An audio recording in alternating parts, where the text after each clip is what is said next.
Welcome to Pretty Lies and Alibis. Let's seek the truth and travel the long road to justice together.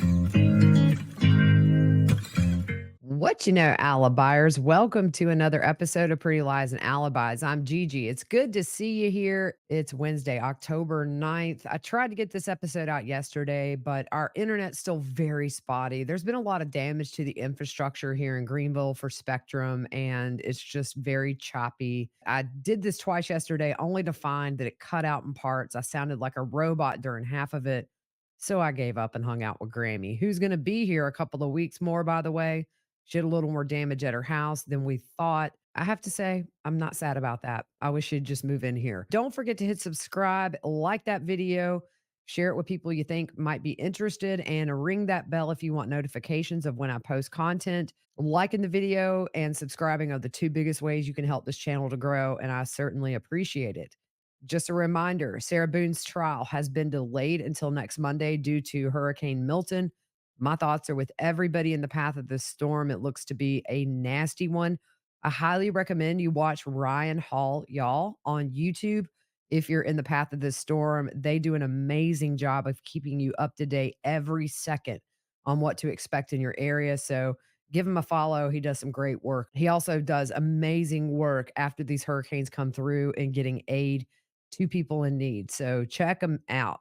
Before we jump into Donna Adelson, I wanted to talk just a minute about the telephone interview that Colby did with his mom, Lori Vallow, on the phone. That is on his YouTube channel, which is called the Scar Wars podcast. I'm going to link that in the description, and I'm not going to get too deep into what was discussed on the phone. I think it's so important for you to hear her voice. Just a reminder, Lori was convicted last year of killing her children, JJ Vallow and Tylee Ryan, as well as conspiracy to commit murder for Tammy Daybell.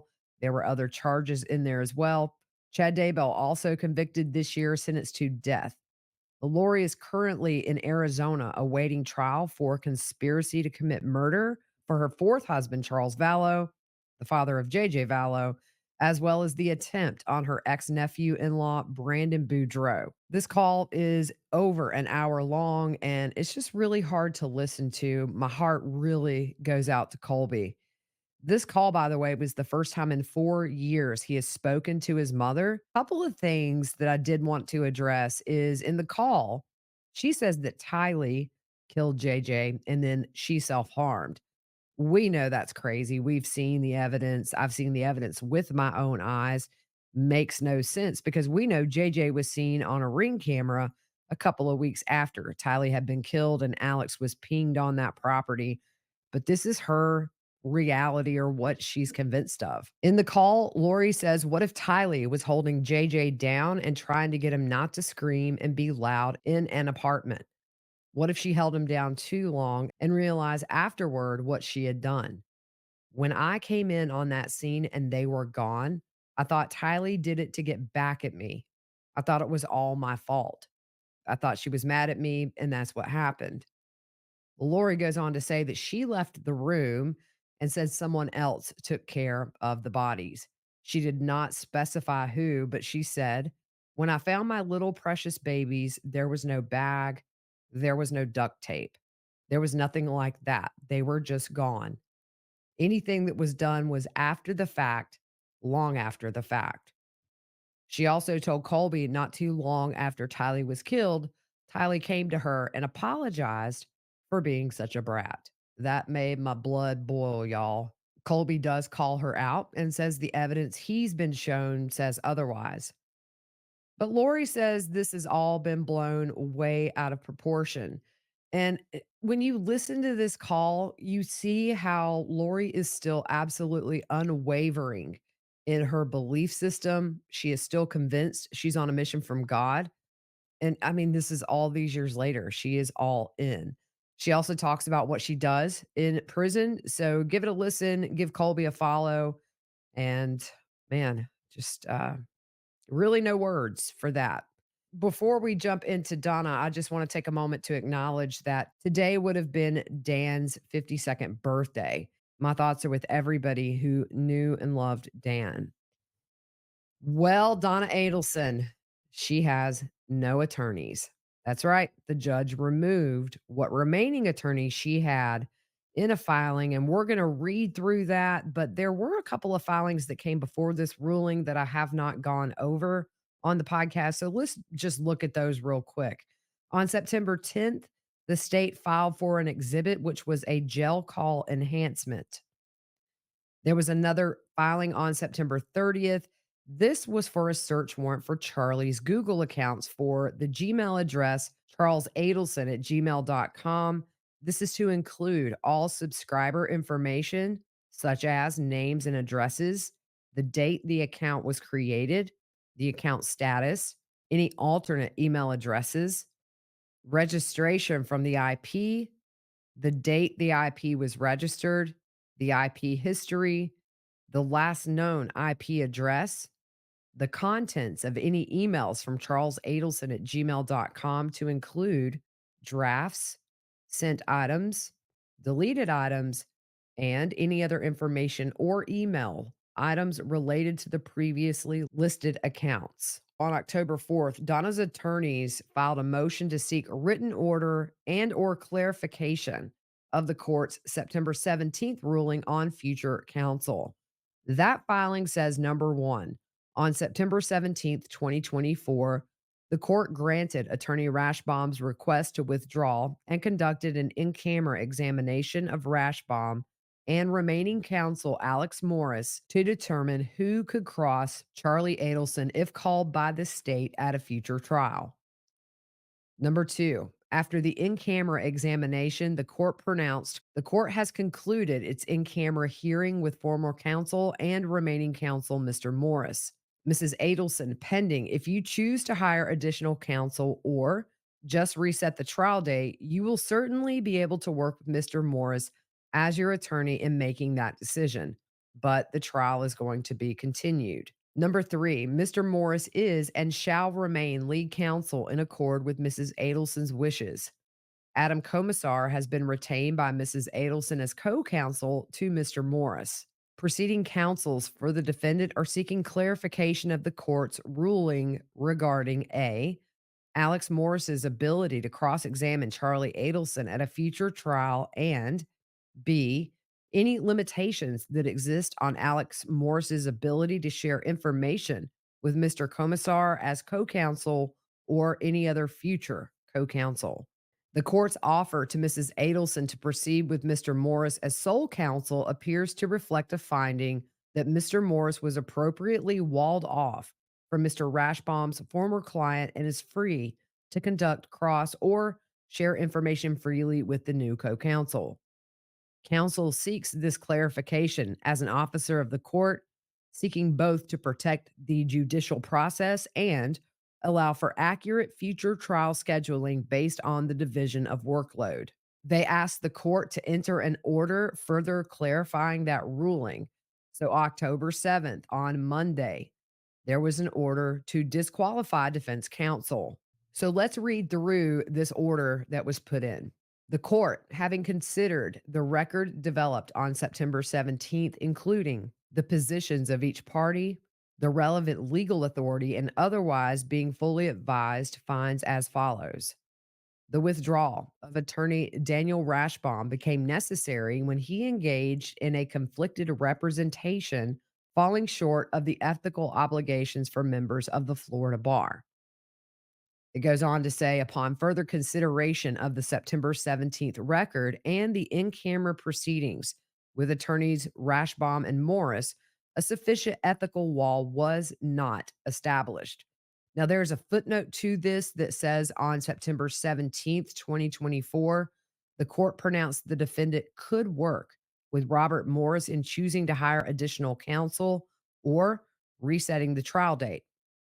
However, this court explains a review of the written transcript of the proceedings and the relevant case law has convinced this court that disqualification of Robert Morris and Adam Commissar are required. Thus, the conflict of interest involving privileged information or communications has been imputed to Robert Morris. Additionally, this case is rife with the potential for the same conflict as to Adam Commissar. They cite Colker versus State and Canta versus Philip Morris and say unimputing a conflict seems as plausible as unringing a bell, unscrambling an omelet, or pushing toothpaste back in the tube. They cite the Florida bar, saying it imposes on all Florida attorneys an ethical responsibility to refrain from engaging in conduct intended to disrupt a tribunal and conduct which is prejudicial to the administration of justice. While the defendants retain a presumptive right under the Sixth Amendment to her counsel of choice, that right is not absolute. The presumptive right under the Sixth Amendment to counsel of choice cannot interfere with the fair and orderly administration of justice or the court's authority to monitor and control the pace of litigation. Both federal and state courts have repeatedly made clear that the right to counsel cannot be manipulated as to obstruct the orderly procedure in the courts or to interfere with the fair administration of justice. The fair and orderly administration of justice cannot be maintained when conflicted counsel or counsel with the potential of conflict cannot meet the standard of serving as constitutionally effective counsel. They cite Colker explaining that trial courts have an institutional interest in protecting the truth seeking function of the proceedings over which they preside by considering whether the defendant has effective assistance of counsel, regardless of any proffered waiver. Furthermore, the danger to conflict free proceedings was not cured by Rashbaum's withdrawal. Prior to the selection of the jury, Charlie Adelson filed a notice indicating his non waiver of any conflict of interest with Daniel Rashbaum. And they say, see Exhibit B. So we're going to read Exhibit B to make this make sense.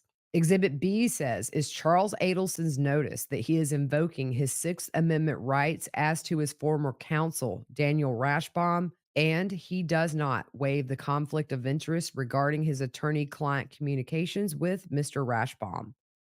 That filing says number one, Mr. Adelson was previously charged in Leon County with first degree murder, conspiracy to commit murder, and solicitation to commit murder. He was convicted as charged, and at trial, he was represented by Daniel Rashbaum. Number two, Mr. Adelson's judgment is not final. His case is currently pending on direct appeal. Mr. Adelson is now represented by undersigned counsel Michael Ufferman and Laurel Niles. Number three, in the instant case, the state filed an amended answer to demand for discovery on July 11th, 2024. The document listed additional prosecution witnesses, one of whom was Mr. Adelson. It says Charles Adelson, care of attorney Daniel Rashbaum. The state has issued a subpoena for trial for Mr. Adelson, and Mr. Adelson was transported from prison to the Leon County Jail on Friday, September 13th. Undersigned counsel Ufferman was able to meet with Mr. Adelson at the jail on Saturday, September 14th. The trial in Mrs. Adelson's case is scheduled to begin the week of September 16th. Mr. Rashbaum is one of the defense attorneys who will be representing Mrs. Adelson during her upcoming trial. Number five, the Sixth Amendment to the U.S. Constitution states that in all criminal prosecutions, the accused shall enjoy the right to have the assistance of counsel for his defense. Then they cite some case law. The essence of the Sixth Amendment right is privacy of communication with counsel. The attorney client privilege is the oldest of the privileges for confidential communications known to the common law. Its purpose is to encourage full and frank communication between attorneys and their clients and thereby promote broader public interests in the observance of law and administration of justice. Rule 7 1.9 of the rules regulating the Florida bar, entitled Conflict of Interest, former client states the following: a lawyer who has formerly represented a client in a matter must not afterwards A, represent another person in the same or substantially related matter in which that person's interests are materially adverse to the interests of the former client unless the former client gives informed consent. B, use information relating to the representation to the disadvantage of the former client except as these rules would permit or require with respect to a client or when the information has become generally known, or C, reveal information related to the representation except as these rules of appeal explained. An attorney's previous relationship with a client who has become a witness for the government and plans to testify against the attorney's current client presents a dilemma of divided loyalty. It would be improper for the attorney to use privileged communications from the former client in cross examination of that former client. The third district in Culker added that a trial court has an interest in conducting a fair trial by ensuring that defense counsel's cross examination of his past client, Kruger, does not compromise Kruger's privileged communications. Number eight, thus, because Mr. Rashbaum previously represented Mr. Adelson, they go on a few paragraphs essentially to say that Rashbaum now represents Donna. And if Charlie is called as a witness, he would be subject to cross exam by Rashbaum. So he does not waive that conflict of interest. Number nine, unless there is a finding by the court that Donna's defense team constructed an ethical wall with regards to Mr. Rashbaum's knowledge and information gleaned from his prior representation of Charlie and from the initiation of its representation of Donna in the same or substantially related manner, Charlie would assert that his privilege and the conflict of interest applies to the entire defense team in Donna's case, and Charlie should not be subject to cross exam by any member of the defense team who has been tainted by Mr. Rashbaum's knowledge and information. So that was that filing they referred to. Let's go back to the ruling that removed Donna's attorneys. Robert Morris then filed a response in which he advised that a third party counsel had been retained to resolve any actual or potential conflict of interest. In a reply to this response, Charlie objected to Morris or a third party counsel cross examining him. The Third District Court of Appeals, when reviewing the disqualification of counsel in Colker, disagreed with the proposition that an actual or potential conflict could be avoided by having substitute counsel conduct the cross examination of a former client. The Colker court further explained the conflict arises from the past relationship and cannot be avoided by sectioning off portions of the trial. The potential for conflict would remain, as would the appearance of impropriety. Absent judicial intervention at this point, delay to the fair and orderly administration of justice will be at risk of repeating itself. Without the establishment of a sufficient ethical wall and the fact that even third party counsel cannot avoid the potential for conflict, the court cannot permit Robert Morris or Adam Commissar to remain as counsel of record, nor will the court permit this situation to continue. Accordingly, for the above reasons, attorneys Morris and Commissar are disqualified from further representation of the defendant. What did they do about that case management hearing that was scheduled for October 15th? Well, it's canceled and it's reset to December 10th at 2:30 p.m. The filing goes on to say conflict-free counsel for the defendant is to file a notice of appearance in the interim period. Any transfer of the physical case file, discovery, and depositions by prior counsel is to be done without annotation or oral communications that would create another imputation of conflict. Mr. Morris has spoken out. He told the Tallahassee Democrat their preparations have been extensive and exhaustive, and that her new lawyers will have a lot of pieces to pick up in a short period of time. He said this is an incredibly difficult circumstance for Mrs. Adelson to endure. Our efforts at the moment are going to be to get Mrs. Adelson in the best hands possible in accordance with the order and to provide Mrs. Adelson with the support she needs. So we reset. Got to find new counsel. They've got a lot to wade through. This murder is over a decade old.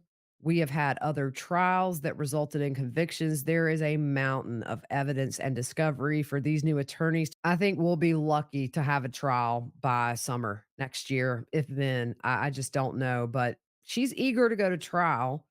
But for the moment, she gonna be sitting in the pokey for quite a while. So that's it for today. I just wanted to go through that decision. I'm gonna probably put out some more wiretap calls. I've been cleaning those up. It gives me a little something to do since I can't do a whole lot of recording. I think the judge made the right call, to be honest. We want this conviction to stick, and we don't want any hiccups when it comes to an appealable issue. I think the judge very wisely just eliminated that completely. Let her start over with new attorneys who have a daunting task to go over all of this discovery that is over a decade old. We've had trials, we've had convictions, we've had plea deals. So they're starting from day one. That's it for today. Hope you guys have a good rest of your afternoon, and we will see you soon.